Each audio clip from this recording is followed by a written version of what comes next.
अभी हाल ही में मेघालय पुलिस से एक बड़ी खबर सामने आई है कि 790 पन्नों की चार्जशीट, यानी कि इतनी बड़ी चार्जशीट मेघालय पुलिस ने कोर्ट में पेश की है। मुकदमा इतना तगड़ा है कि जिसे देखकर पूरे भारतवर्ष ने कभी नहीं सोचा था कि इतनी तगड़ी प्लानिंग सोनम रघुवंशी कर सकती है। आखिरकार सोनम रघुवंशी का मकसद क्या था? वो चाहती क्या थी? वो राज कुशवाहा से शादी करना चाहती थी, या फिर इसके पीछे कुछ और ही थ्योरी है, या फिर वो अपने भाई गोविंद के साथ बिजनेस करना चाहती थी। एक खबर ये भी आई थी कि सोनम सोनम को किसी भी लड़के में कोई इंटरेस्ट नहीं है। ये खबर जब आई थी तब सभी को लगा कि हाँ, शायद ये हो सकता है, क्योंकि सोनम इतनी अच्छी फैमिली के साथ थी और उसे पैसे की कोई कमी नहीं थी। तो उसने आखिरकार राजा रघुवंशी के साथ ऐसा किया क्यों? इसकी वजह क्या है? आइए आज के इस वीडियो में डिटेल में थोड़ा समझते हैं। देखो, देखा जाए तो सोनम रघुवंशी ने और राजा ने दोनों ने एक साइट पर प्रोफाइल देखी थी एक दूसरे की, और वहीं से इनका रिश्ता कनेक्ट हुआ था। जैसे कि हमारे यहाँ क्या होता है, कोई रिलेशन का आदमी होता है, वह मीटअप कराता है दूसरे लोगों से और फिर उसके बाद रिश्ता आगे बढ़ता है। लेकिन ये लोग ऑनलाइन मिले थे प्यार में, और दोनों की फैमिली राजी हो गई थी। राजा रघुवंशी के परिवार को लड़की पसंद आई, उनका रहन सहन सब पसंद आया। लेकिन सोनम के परिवार ने कई ऐसी चीज़ें छिपाई हैं जो राजा को नहीं बताई, राजा के परिवार को नहीं बताई। सबसे बड़ी बात तो ये थी कि सोनम ये शादी करना ही नहीं चाहती थी। वह पहले मना कर रही थी कि मुझे ये शादी नहीं करनी है, या फिर उसे कोई आइडिया होगा कि वह बिजनेस की तरफ जाना चाहती है, या फिर वो शादी नहीं करके कुछ और करना चाहती है। क्योंकि देखा जाए तो उसे ये शादी नहीं करनी थी, पहले उसने मना कर दिया। अब थ्योरी ये निकल के आती है कि राज कुशवाहा से उसे प्यार था, लेकिन ये कैसे हो सकता है? राज कुशवाहा उसकी ही कंपनी में नौकर करता था, भाई उसी की कंपनी में नौकरी करता था, और वह 15,000 की सैलरी लेता था। और सोनम जो है वह हर महीना 1.5-2 लाख रुपए कमाती है, उसकी खुद की फैक्ट्री है। तो एक लड़की नौकर से, जो कि दिखने में भी बिल्कुल बेकार लगता है, तो उससे कैसे प्यार कर सकता है? मुद्दा तो ये भी बहुत है। लेकिन कहते हैं ना कि प्यार अंधा होता है, और यह अंधापन कहीं ना कहीं सोनम के दिमाग में चढ़ गया होगा, जिसकी वजह से उसने ये पूरा ताम झाम किया। लेकिन अगर राज कुशवाहा से उसे प्यार था तो वह अपने घर को बता सकती थी।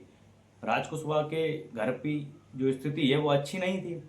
शायद इसी कारण से सोनम ने अपने घर नहीं बताया। उसने बताया, सोचा होगा कि अगर मैं अपने परिवार को बताऊंगी कि मुझे राज से प्यार है, तो घर वाले कहेंगे अच्छा तुम्हें नौकर से प्यार है, तुम्हें यही मिला, जिसकी वजह से उसे और ज़्यादा परेशान कर सकते हैं। तो उसने सोचा होगा कि मैं राज कुशवाहा से प्यार तो करूंगी, लेकिन अलग तरीके से शादी करूंगी, अलग तरीके से बताऊंगी नहीं।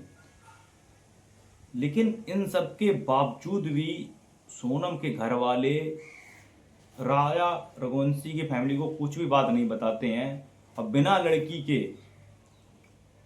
परमिशन के, बिना लड़की के इजाज़त के वह ये ज़बरदस्ती शादी करवा देते हैं। और यही सबसे बड़ी वजह रही है।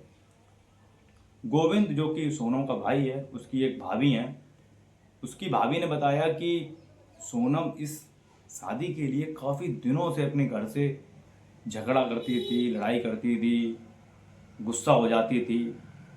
लेकिन इसके बाद भी सोनम के घर वाले ज़बरदस्ती ये शादी करवा देते हैं। शादी बहुत ही ठीक ठाक होती है, लेकिन यहाँ पे एक चीज़ नहीं समझ में आती है कि सोनम कितनी बड़ी एक्टर है। वह ऐसा ट्रीट करती है लोगों के सामने, ऐसा व्यवहार करती है कि वह इस शादी से पूरी तरीके से खुश है, और राजा रघुवंशी को 1% भी भनक नहीं लगती। ये सबसे बड़ी बात है, 1% भी भनक नहीं लगती कि जो उसके साथ है वह उसकी क्या दशा करेगा, ये उसे अंदाज़ा भी नहीं था। और 8-10 दिन तो वह अपने ससुराल में अच्छे से रहती है, बातचीत करती है, मिलती है सबसे। मुझे नहीं लगता कि वह पैसों के लिए ये सब कर सकती है, क्योंकि पैसा एकमात्र मुद्दा नहीं हो सकता, प्यार भी एकमात्र मुद्दा नहीं हो सकता।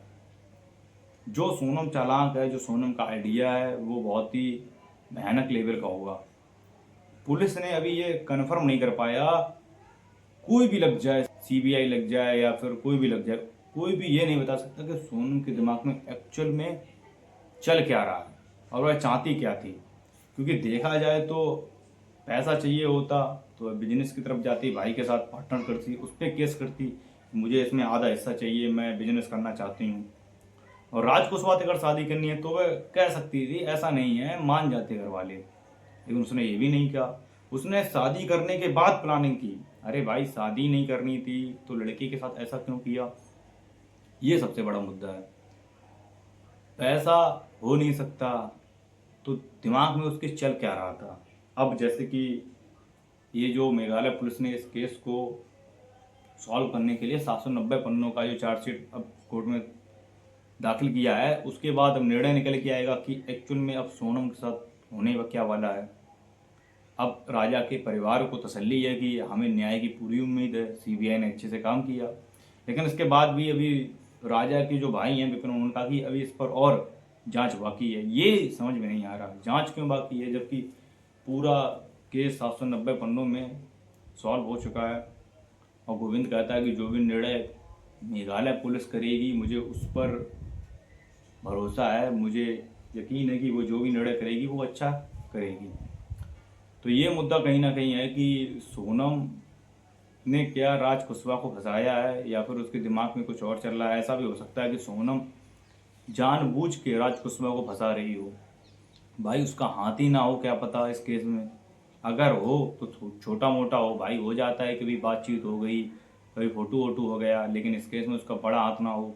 बाकी जो 3 आरोपी हैं, विशाल और 2 और उसके साथी हैं, वो तो खैर हैं ही, उन्हें तो सज़ा मिलेगी। और 790 की जो चार्जशीट है उसमें ये कन्फर्म है कि इस केस में कुल 8 आरोपी हैं, जिनमें से 3 जो है जमानत के बाहर हैं। अगर इस केस में उनका हाथ आता है जो बड़ी मात्रा में, जिसे कह सकते हैं आरोपी के रूप में, तो उन्हें भी सज़ा मिलेगी और उन्हें भी कहीं ना कहीं जो जमानत से बाहर हैं उन्हें रद्द जमानत कर दी जाएगी और अंदर डाला जाएगा। फिलहाल 5 आरोपी तो अंदर हैं। तो कुल मिला के इस केस में सीबीआई ने 100% दिया और सॉल्व भी हो गया। 3 महीने लग गए इस केस को सॉल्व करने के लिए। अब सोनम को क्या सज़ा मिलेगी ये तो कोर्ट डिसाइड करेगा, उस आधार पर, उस थ्योरी पर कि क्या जो है चार्जशीट में मेघालय पुलिस ने लिखा है, क्या क्या सबूत मिले हैं और क्या देना चाहिए इन्हें सज़ा। सोनम के परिवार वाले कितने इन्वॉल्व हैं इस केस में। जैसे कि पहले शक था कि गोविंद भी इस केस में कहीं ना कहीं शामिल है, सोनम का जो भाई है गोविंद, वो इस केस में शामिल है। लेकिन अब नहीं लग रहा शामिल है कि नहीं है या क्या है। उसके बाद एक प्रॉपर्टी डीलर भी निकल के आया था, वो भी इस केस में इन्वॉल्व था। तो यही सब केस जो है आगे चल के अभी ये पूरा क्लियर हो जाएगा। मुझे ये लगता है कि इस केस में सोनम जो है वो पैसों के लालच में नहीं कर सकती, प्यार एकमात्र तरीका नहीं हो सकता। और अगर उसे दिमाग में कोई डिस्टरबेंस है या उसका दिमाग ठीक नहीं था तो ये हो सकता है। लेकिन हाँ, पैसों के लालच में वो ये काम, तो मुझे नहीं लगता उसके पास इतनी ज़्यादा कोई कमी होगी। अब देखो सोनम को क्या होगा वो तो कोर्ट ही डिसाइड करेगा। फिलहाल आपको क्या लगता है कि सोनम के दिमाग में क्या चल रहा है या क्या उसका मकसद था, तो आप अपनी राय कमेंट में ज़रूर दे सकते हैं। और ऐसे ही खबर के लिए देखते रहिए इस चैनल पर। तब तक के लिए सब्सक्राइब करके ज़रूर रखिए और वीडियो को लाइक करना बिल्कुल भी ना भूलें। मिलते हैं अगली वीडियो में।